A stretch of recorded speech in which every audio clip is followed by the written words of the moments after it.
नमस्कार साथीहरू, म राजु पौडेल, स्टक इन्भेस्टर तथा फाइनान्शियल एडभाइजर। शेयर बजारमा लागेर हामीले सिकेका विभिन्न ज्ञानहरू र अनुभवहरू तपाईहरुलाई पनि विभिन्न भिडियोहरू बनाएर शेयर गर्ने अभियान अन्तर्गत आज पनि म तपाईहरुलाई हाम्रो यो स्टक गुरु युट्युब च्यानलमा हार्दिक स्वागत गर्न चाहन्छु। र अहिलेसम्म पनि हाम्रो यो स्टक गुरु युट्युब च्यानललाई सब्स्क्राइब गर्न भ्याउनु भएको छैन भने तल लेखिएको सब्स्क्राइब बटनमा एक क्लिक गर्न नभुल्नु होला। र आज म तपाईहरु समक्ष नेपालको शेयर बजारमा कारोबार हुने विभिन्न सेक्टर अन्तर्गत म्यानुफ्याक्चरिङ एन्ड प्रोसेसिङ सेक्टरमा रहेका विभिन्न कम्पनीहरुको फोर्थ क्वार्टर रिपोर्ट प्रकाशन भइसकेपछि ती कम्पनीहरुको अवस्था के छ भनेर ती फोर्थ क्वार्टर रिपोर्ट प्रकाशन गरिसकेका म्यानुफ्याक्चरिङ एन्ड प्रोसेसिङ अन्तर्गत रहेका विभिन्न कम्पनीहरुको वित्तीय विवरण पस्कन गइराखेको छु। वित्तीय विवरणका आधारमा कुन कम्पनीको कस्तो अवस्था छ भन्ने बारेमा एकातिर जानकारी दिन गइराखेको छु भने अर्को पाटो चाहिँ यो म्यानुफ्याक्चरिङ एन्ड प्रोसेसिङ सेक्टरको टेक्निकल एनालाइसिस गरेर हेर्दाखेरि अहिलेको अवस्थामा यो सेक्टरमा इन्ट्री हुने बेला हो कि अथवा एक्जिट हुने बेला हो कि अथवा यो सेक्टरका विभिन्न कम्पनीहरुको टेक्निकल एनालाइसिस गरेर हेर्दाखेरि कुन कम्पनीको अवस्था के छ भन्ने बारेमा पनि म तपाईहरुलाई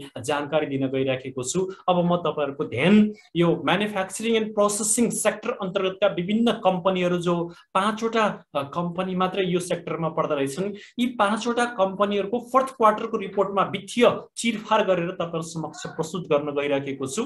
ध्यान दिएर भिडियो हेर्नु होला।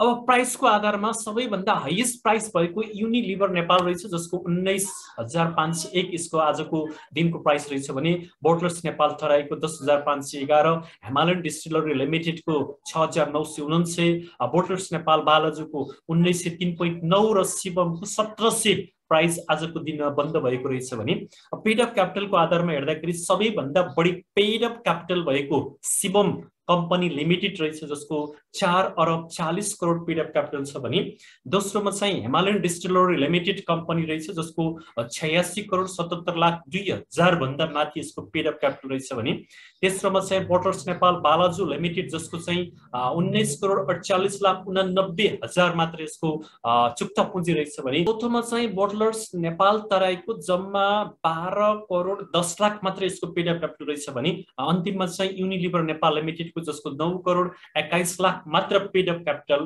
रहेछ। यसरी पेड अफ क्यापिटलको आधारमा सबैभन्दा स्ट्रङ र बलियो कम्पनी चाहिँ शिवम कम्पनी देखियो भने ईपीएस को आधारमा सबैभन्दा बढी ईपीएस भएको बोटलर्स नेपाल तराई, जसको ईपीएस 352.35, युनिलिभर नेपाल लिमिटेडको 305.1, बोटलर्स नेपाल बालाजुको 230.76, हिमालयन डिस्टिलरी लिमिटेडको 119.94 र सबैभन्दा कम शिवम सिमेन्ट कारखानाको 31.67 ईपीएस रहेछ। यसरी ईपीएस को आधारमा सबैभन्दा स्ट्रङ कम्पनी चाहिँ बोटलर्स नेपाल तराई देखियो, जुन कम्पनीले अहिलेसम्म लगानीकर्तालाई स्टक डिभिडेन्ड दिन सकिरहेको अवस्था छैन। त्यसकारण bottlers Nepal Terai, Unilever, bottlers Nepal बालाजुमा ईपीएस हाईएस्ट भए पनि यी कम्पनीको शेयरमा लगानी गर्दा हामीले स्टक डिभिडेन्ड पाउन सक्दैनौं। त्यसकारण स्टक डिभिडेन्डको लागि सबैभन्दा उत्कृष्ट कम्पनी भनेको हिमालयन डिस्टिलरी लिमिटेड हो, जुन कम्पनीले विगत 2 वर्षमा लगातार स्टक र क्याश गरेर 100 भन्दा माथि 50-50 डिभिडेन्ड र क्याश दिँदै आइराखेको छ। र यसपालिबाट शिवम कम्पनीले पनि 15% क्याश र 25% स्टक डिभिडेन्ड दिने भन्ने चर्चा हल्ला बजारमा चलिराखेको छ। अब त्यो वास्तविकता के हो भोलिका दिनमा देख्न सकिनेछ, तर शिवम पनि एकदमै राम्रो कम्पनीको रूपमा उदयमान हुँदै आइराखेको अवस्था देखिन्छ भने पी रेशियोको आधारमा सबैभन्दा कम पी रेशियो भएको बोटलर्स नेपाल लिमिटेड रहेछ, जसको 8.25, दोस्रोमा बोटलर्स नेपाल तराई जसको 29.83, तेस्रोमा चाहिँ शिवम रहेछ जसको 53.68, चौथोमा चाहिँ हिमालयन डिस्टिलरी लिमिटेड रहेछ जसको 58.35 र पाँचौंमा चाहिँ युनिलिभर नेपाल लिमिटेडको जसको 63.92 पी रेशियो रहेछ। हामीले भन्ने बेलामा पी रेशियो 20 बिलो भएको बेस्ट भन्छौं, तर सबै कम्पनीहरुमा पी रेशियोलाई मात्र हेरेर लगानी गर्न उपयुक्त हुँदैन। पी रेशियो भनेको त्यसको मूल्य ओभर भ्यालुमा छ कि अन्डर भ्यालुमा छ भनेर देखाउने हो। यसको आधारमा हेर्दाखेरि सबैभन्दा अन्डर भ्यालुमा भएको बोटलर्स नेपाल लिमिटेड देखियो भने दोस्रोमा बोटलर्स नेपाल तराई देखियो, तेस्रोमा शिवम देखियो। अब हामीले अर्को हेर्नुपर्ने इन्डिकेटरमा रिटर्न अन इक्विटी हो। रिटर्न अन इक्विटीको आधारमा सबैभन्दा उत्कृष्ट कम्पनी एसडीएल देखियो, जसको 51.53 यसको आरओई छ भने बोटलर्स नेपाल तराईको चाहिँ 15.82, शिवमको 14.24, बोटलर्स नेपाल बालाजुको 10.88 र युनिलिभर लिमिटेडको 10.81 रहेछ। यसरी हिमालयन डिस्टिलरी लिमिटेड कम्पनी जसले लगातार 2 वर्षसम्म लगानीकर्तालाई 100 भन्दा माथि बोनस र स्टक डिभिडेन्ड गरेर दिँदै आइरहेको छ। यसको रिटर्न अन इक्विटी हाइएस्ट देखियो र यो वर्ष पनि यसले 70 बोनस र 30 स्टक 70 बोनस स्टक र 30 क्यास दिने भन्ने हल्ला बजारमा छ। अब त्यो वास्तविकता भोलिका दिनमा हेर्नु पर्ला, हेर्न सकिएला। अब आरओई को आधारमा यो कम्पनी 1 नम्बरमा देखियो भने बुक भ्यालुको आधारमा सबैभन्दा बढी बुक भ्यालु भएको कम्पनी युनिलिभर नेपाल लिमिटेड जसको 2821.17 बुक भ्यालु रहेछ भने बोर्डर्स नेपाल तराईको चाहिँ 2226.82 रहेछ। बोर्डर्स नेपाल बालाजुको 2221.23 रहेछ भने हिमालयन डिस्टिलरी लिमिटेडको 230.95 र शिवमको पनि 222.41। यसरी बुक भ्यालु 200 भन्दा माथि भएको बेस्ट मानिन्छ, जबकि म्यानुफ्याक्चरिङ एन्ड प्रोसेसिङ सेक्टर अन्तर्गतका 5 वटै कम्पनीको 200 भन्दा माथि बुक भ्यालु भएको अवस्था देखियो। यसरी म्यानुफ्याक्चरिङ एन्ड प्रोसेसिङ कम्पनी अन्तर्गत रहेका 5 वटा कम्पनी मध्ये अब हामीले कुन कम्पनीमा लगानी गर्दा बढी हामीलाई फाइदा हुन सक्छ भन्ने कुराको बारेमा पनि म तपाईहरुलाई जानकारी दिन सक्छु। अगाडि नै मैले भने यो युनिलिभर नेपाल लिमिटेड, बोटलर्स नेपाल तराई, बोटलर्स नेपाल जुन बालाजु छ, यी तीनवटै कम्पनीले अहिलेसम्म पनि लगानीकर्तालाई स्टक डिभिडेन्ड दिन सकिरहेको अवस्था छैन। त्यसकारण हामीले स्टक डिभिडेन्डको लोभमा लगानी गर्ने हो भने र स्टक डिभिडेन्ड दिँदा लगानीकर्तालाई फाइदा पनि हुन्छ। 1 नम्बरमा हिमालयन डिस्टिलरी लिमिटेडलाई राख्न सक्नुहुन्छ र दोस्रोमा शिवम। यसपालिबाट शिवमले पनि नगद बाहेक क्याश बाहेक स्टक डिभिडेन्ड पनि दिने भन्ने चर्चा बजारमा चलिराखेको छ। 15 र 25 को चर्चा बजारमा छ। त्यो वास्तविक कुरा हल्ला मात्रै हो, हल्लाको पछाडि हामी लाग्नु हुँदैन। तर यसले दिन सक्छ। यसपालि हिमालयन डिस्टिलरीले त दिन सुरु गरिसकेको छ, लगातार 2 वर्षसम्म स्टक प्लस क्याश डिभिडेन्ड दिँदै आइराखेको छ। यसरी तपाईहरुले स्टक डिभिडेन्ड दिने कम्पनी हिमालयन डिस्टिलरी लिमिटेड र शिवम कम्पनीलाई छानेर लगानी गर्नुभयो भने आगामी दिनमा तपाईहरुले क्याश प्लस स्टक डिभिडेन्ड सजिलैसँग र उत्कृष्ट डिभिडेन्ड पाउन सक्नुहुन्छ भन्ने बारेमा मैले यो फन्डामेन्टल एनालाइसिससँग सम्बन्धित म्यानुफ्याक्चरिङ एन्ड प्रोसेसिङका 5 वटा कम्पनीहरुको तपाईहरुलाई विभिन्न इन्डिकेटर मार्फत जानकारी गराएर अब कुन कम्पनीमा लगानी गर्दा आगामी दिनमा हामीलाई बढी फाइदा हुन्छ भन्ने कुराको बारेमा पनि जानकारी पाउनुभयो। अब म तपाईहरुलाई यो म्यानुफ्याक्चरिङ प्रोसेसिङ सेक्टर अन्तर्गत रहेका विभिन्न कम्पनीहरुको बारेमा जुन मैले फन्डामेन्टल एनालाइसिसबाट जानकारी गराइसके भने अब यो सेक्टरको टेक्निकल एनालाइसिसबाट हेर्दाखेरि अवस्था के छ, विभिन्न टुल्सहरु प्रयोग गरेर हेर्दाखेरि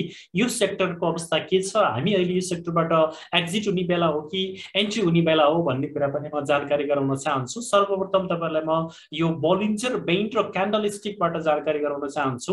लगातार रूपमा यहाँबाट जो 15 अगस्तदेखि निरन्तर रूपमा यो बोलिन्जर बेन्ड भन्दा माथि जुन ग्रीन क्यान्डल अप्पर बेन्डमा ग्रीन क्यान्डलहरु बनेर माथितिर गइराखेको थियो र 19 अगस्तको दिन जब यो बोलिन्जर बेन्ड भन्दा माथि एउटा इन्भर्टेड हेम्बर जस्तो रेड क्यान्डल बनेर अर्को दिनको क्यान्डल भित्र छिर्यो, बोलिन्जर बेन्डको अप्पर बेन्डको भित्र छिर्यो। त्यसपछि निरन्तर रूपमा तल घटिराखेको छ यो सेक्टर भने यहाँ 2 दिनका अनिडे क्यान्डलहरु, अनडिसिजन क्यान्डलहरु, डोजी क्यान्डलहरु बनिराखेको छ। यसबाट यो लगानी यो क्षेत्रका लगानीकर्ता छन्, अनडिसिजनमा छन्, बाइङ गर्ने कि सेलिङ गर्ने भन्ने डिसिजन गर्न सकिरहेको अवस्था देखिँदैन। अब अर्को दिन बन्ने क्यान्डलले मात्रै यो म्यानुफ्याक्चरिङ एन्ड प्रोसेसिङ सेक्टरको अवस्था माथि नै जाने हो कि तलै झर्ने हो भन्ने कुराको निर्णय गर्न सकिन्छ भने बोलिन्जर बेन्ड ठोकेकै छ।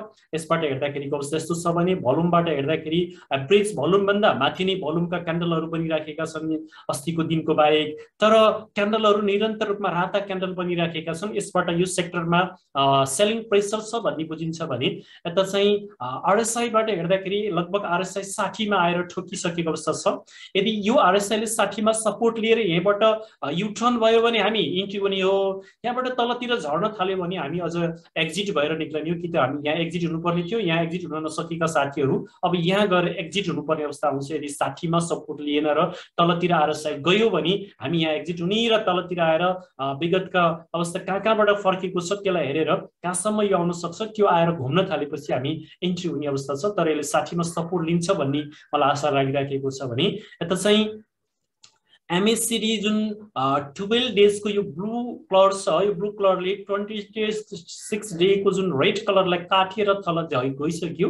अब हामी यहाँ एक्जिट हुने बेला भएको भने यसले सङ्केत गरिसकेको छ म्यानुफ्याक्चरिङ सेक्टरबाट, योबाट एक्जिट हुने सङ्केत गरेको छ भने डिएमआई एडिएक्सबाट हेर्दाखेरि जुन डिएमआई प्लस लाइन ग्रिन लाइन छ तलतिर झुकेको छ भने डिएमआई जुन माइनस रेड लाइन छ यो पनि माथि गएर तलतिर झुकिराखेको छ भने एडिएक्सको ट्रेन लाइन पनि माथि एउटा पिकमा गएर फेरि तलतिर झुकिराखेको छ। यसबाट यो सेक्टर चाहिँ डाउन ट्रेन्डमा छ भन्ने कुरा बुझिन्छ भने यो सेक्टर अन्तर्गत रहेका प्रमुख दुईटा कम्पनी मैले जुन अघि नै तपाईँहरूलाई भनिसकेँ, हिमालयन डिस्टिलरी लिमिटेड र शिवम कारखानाको अवस्था पनि म तपाईँलाई देखाउन चाहन्छु। यो हिमालयन डिस्टिलरी लिमिटेड पनि जब यो दिनको यस्तो डोजी यो लेन्थ लेग वाला डोजी बनिसकेपछि निरन्तर रूपमा यो घटिराखेको छ र यसले चाहिँ बोलिन्जर बेन्डको यो मिड बेन्डमा आएर यसले सपोर्ट लिइराखेको छ, जसलाई हामी 20 डेज सिम्पल मुभिङ एभरेज पनि भन्न सक्छौँ। यसले चाहिँ अप्परमा चाहिँ रेड यो चाहिँ 5 डेज मुभिङ एभरेजलाई रेसिस्टेन्ट बनाएको छ भने लोवरमा चाहिँ यो क्यान्डलले आजको यो रेड लाइनमा सपोर्ट बनायो, तर बोलिन्जर बेन्डको के अवस्था देखिन्छ हिमालयन डिस्टिलरी लिमिटेड कम्पनीको अवस्था यस्तो छ भने भोल्युमले पनि आज साथ दिएकै छ, एभरेज भोल्युमभन्दा माथि भोल्युम बनेको छ, तर निरन्तर रूपमा योभन्दा अगाडि 4-5 दिनसम्म एभरेज भोल्युमभन्दा कम भोल्युम परेको अवस्थामा आज चाहिँ एभरेज भोल्युमभन्दा भोल्युम माथि परेको छ, तर रेड भोल्युम परेको छ। यसबाट सेलरहरूको बढी प्रेसर भयो कि भन्ने कुरा यहाँबाट देखिन्छ भने यता चाहिँ आरएसआईले 60 मा सपोर्ट लिन नसकेर आरएसआई 60 भन्दा तल लागेको अवस्था देखिन्छ। अब हामी यो हिमालयन डिस्टिलरी लिमिटेडबाट एक्जिट भएर जाने हो कि केही समयको लागि हामी वेट गर्ने हो कि यहाँ एक्जिट भएर भन्ने कुरा दर्शाइराखेको छ। यदि तपाईँ ट्रेडिङ गर्दै हुनुहुन्छ यो कम्पनीको सेयरमा भने तपाईँ आज एक्जिट हुनुपर्ने अवस्था देखियो यहाँबाट भने। अब यसले कहाँ आएर सपोर्ट लिन्छ त्यो विगतको ट्रेन्डलाई हेरेर पनि थाहा पाइन्छ।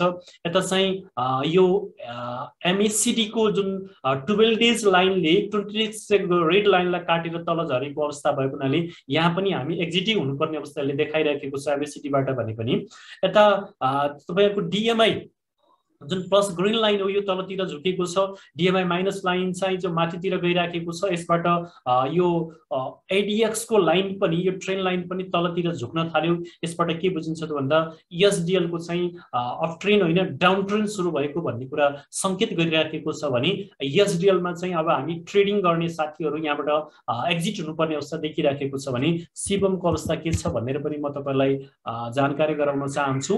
शिवम कम्पनीको अवस्था म बोलिन्जर बेन्डबाट बोलिन्जर बेन्ड एकदमै फक्न लागेको अवस्था देखिन्छ। लगातार यसले चाहिँ यो यस्तो बुलिश मरोबोजु क्यान्डल बनाइसकेपछि लगातार यो रेड क्यान्डलहरू बनाएर आज चाहिँ ग्रीन अनडिसिजन लेन्थ लेग यो अनडिसिजन क्यान्डल जुन छ यस्तो क्यान्डल बनाएको छ जसलाई हामीले स्पिनिङ टप क्यान्डलहरू जो 2 दिन लगातार बनाइसकेपछि आज डोजी क्यान्डल बनाएको छ। यो डोजी क्यान्डल भनेको अनडिसिजन क्यान्डल हो, यी क्यान्डलहरू पनि अनडिसिजन क्यान्डल थिए। अब नेक्स्ट डे को क्यान्डल कस्तो बन्छ त्यो क्यान्डलले नै शिवमको यात्रा कता जाने, अप ट्रेनमा जाने कि डाउन ट्रेनमा जाने भन्ने कुरा संकेत गर्छ भने यता भोल्युममा चाहिँ एभरेज भोल्युम भन्दा माथि भोल्युम परेको छ र ग्रीन भोल्युम परेको छ।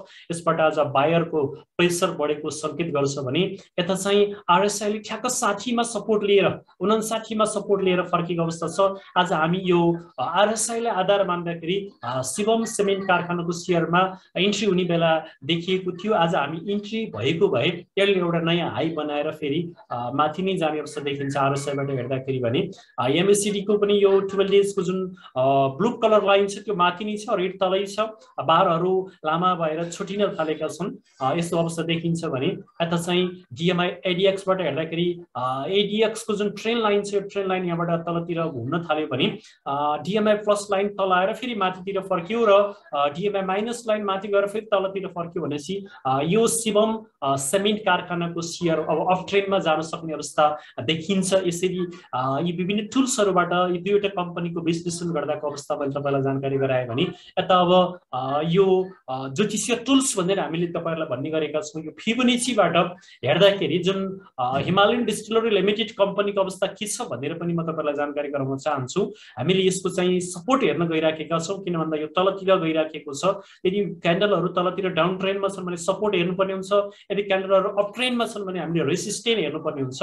जब एउटा नयाँ हाई जुन हाई चाहिँ डोजी क्यान्डलबाट बनेको थियो 7938 सम्म पुगेको थियो यो, त्यसपछि निरन्तर रूपमा यो घटिराखेको छ। निरन्तर लगभग 6 दिनसम्म यसको रेड क्यान्डल बनेर आजको अवस्थामा यो आइपुगेको छ 6979 मा आइपुगेको छ। र अब यसको सपोर्ट एकदमै स्ट्रङ सपोर्ट भनेको 0.382 जो 6821 सम्म यो आउन सक्ने सम्भावना देखिन्छ किन भन्दा अहिले 0.236 मा सपोर्ट लिन सकेन। अब यसको एकदमै गोल्डन रेशियो सपोर्ट भनेको 0.382 हो। यसमा चाहिँ यसले पक्कै पनि सपोर्ट लिएर यहीँबाट फर्कन सक्ने सम्भावना म देखिराखेको छु। यदि यहाँ सपोर्ट लिएन भने यसको अर्को यात्रा भनेको 0.5 जो 6477 हो, यसमा पनि सपोर्ट लिएन भने अर्को एकदमै स्ट्रङ सपोर्ट एरिया भनेको 0.618 हो जो 6132 यहाँ आउने सम्भावना म अहिले देख्दिन किन भन्दा अब बोनस घोषणा गर्ने बेला पनि भइराखेको छ। यो हिमालयन डिस्टिलरी लिमिटेड कम्पनीले म्याक्सिमम तल झर्यो भने यो आउने भनेको 0.382 जो 6821.80 सम्म यसको यात्रा रहन सक्छ भन्ने कुराको मैले जानकारी गराउन चाहे भने अर्को चाहिँ शिवमको अवस्था के छ भनेर पनि म तपाईलाई जानकारी गराउन चाहन्छु। अब शिवम चाहिँ अप ट्रेन्डमा भएको हुनाले हामीले चाहिँ यसको रेसिस्टेन्स हेर्नुपर्ने हुन्छ। रेसिस्टेन्स हेर्दाखेरि हामीले टपबाट लोअर बटममा तानियो, यसको भर्खरको लेटेस्ट टपबाट लेटेस्ट लोअर बटममा तानेर हामीले हेरेका छौं। यो हेर्दाखेरि अब यसको यात्रा कहाँ गएर ठोकिन्छ, रेसिस्टेन्स यसको कहाँ छ भन्ने कुरा पनि हामीले तपाईलाई जानकारी गराउनु पर्ने हुन्छ। आज यसको चाहिँ यो डोजी क्यान्डल जुन बनेको छ यो डोजी क्यान्डल चाहिँ 0.382 मा ठोकिएर तल आएर बन्द भएको छ। यसको आज यसले यहाँनेर रेसिस्टेन्स लियो, एकदमै गोल्डन रेशियोमा यसले रेसिस्टेन्स लियो भन्ने कुरा यसबाट संकेत गरेको हुन्छ। एकदमै स्ट्रङ रेसिस्टेन्ट एरिया हो 0.382 भनेको। यसलाई चाहिँ आज यसले काट्न सकेन, 2 दिनसम्म यही यसले रेसिस्टेन्ट बनाइसक्यो। अस्तिको क्यान्डल पनि यही गएर ठोकिएको छ, आजको क्यान्डल पनि यही गएर ठोकिएको छ। अब यसले अर्को दिनको यात्रामा यसलाई काटेर माथि गयो भने अर्को ठोकिने भनेको 0.55 हो, यो त्यति स्ट्रङ छैन। त्यसपछि ठोकिने भनेको 0.618 जो 1813.43 हो। त्यसपछिको यसको अर्को हाई भनेको यो भन्दा अघिल्लो हाई चाहिँ 1 हो 1910 र यसलाई तोड्न सफल भयो भने यसको यात्रा फेरि कहाँ पुग्छ त भन्दा 1.618 मा पुग्छ जो 2066.23 सम्मको यसले यात्रा तय गर्न सक्छ भन्ने कुरा यो फिबोनाचीबाट देखिन्छ। तर बजारमा चलेको हल्ला अनुसार शिवम सिमेन्ट कारखानाले 15% नगद लाभांश र 25% स्टक डिभिडेन्ड घोषणा गर्यो भने यो पनि यसले सजिलैसँग तोडेर माथि जान सक्ने प्रबल सम्भावना देखिन्छ जो 2.618 2319 को यात्रामा यो लम्कन सक्ने सम्भावना पनि म देख्दछु। यसरी हामीले तपाईहरुलाई म्यानुफ्याक्चरिङ प्रोसेसिङ सेक्टर अन्तर्गतको म्यानुफ्याक्चरिङ प्रोसेसिङ र यो सेक्टर अन्तर्गतका दुईवटा प्रमुख कम्पनीहरु हिमालयन डिस्टिलरी लिमिटेड र सिमेन्ट कारखानाको टेक्निकल एनालाइसिस गरेर पनि तपाईहरुलाई जानकारी गरायौं कि यिनको अवस्था कहाँ छ, टेक्निकल एनालाइसिसबाट हेर्दाखेरिको अवस्था भन्ने कुराको पनि जानकारी गरायौं। म्यानुफ्याक्चरिङ एन्ड प्रोसेसिङ सेक्टर अन्तर्गत रहेका विभिन्न 5 वटा कम्पनीहरुको मैले फन्डामेन्टल एन्ड टेक्निकल एनालाइसिस लिएर यो भिडियो तपाईहरु समक्ष प्रस्तुत गरे। यो भिडियो हेरिसकेपछि अब तपाईहरुले म्यानुफ्याक्चरिङ प्रोसेसिङ सेक्टर अन्तर्गत कुन कम्पनीमा लगानी गर्ने भन्ने कुरा सजिलैसँग निर्णय गर्न सक्नुहुन्छ र मैले अध्ययन गरेर मेरो चोइसमा परेका दुईवटा कम्पनी मैले तपाईलाई रेफर गर्न चाहन्छु। तर कुरा अरूका पनि सुन्ने, निर्णय आफै गर्ने हो, लगानी गर्दा आफै निर्णय गरेर लगानी गर्नु होला। मैले तपाईहरुलाई हिमालयन डिस्टिलरी लिमिटेड कम्पनी र शिवम सिमेन्ट कारखानामा लगानी गर्दा आगामी दिनमा ती कम्पनीहरुबाट राम्रो रिटर्न पाउन सकिन्छ भन्ने कुराको अवगत गराउँदै आजलाई यो भिडियोबाट म बिदा हुन चाहन्छु। हस् नमस्कार, फेरि अर्को भिडियोमा भेटौँला।